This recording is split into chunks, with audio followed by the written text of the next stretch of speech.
ছোট্ট ছোট্ট পায়ে চলতে চলতে ঠিক পৌঁছে যাব।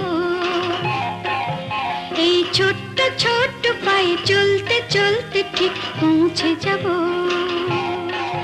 সেই চাঁদের পাহাড় দেখতে পাবো।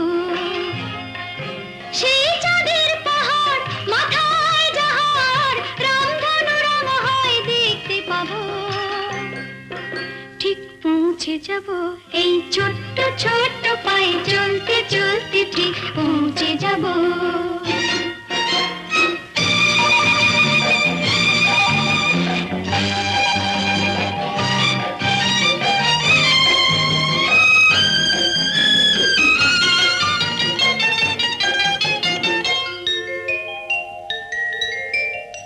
বড় কিছু কাজ কি গো সহজে হয়,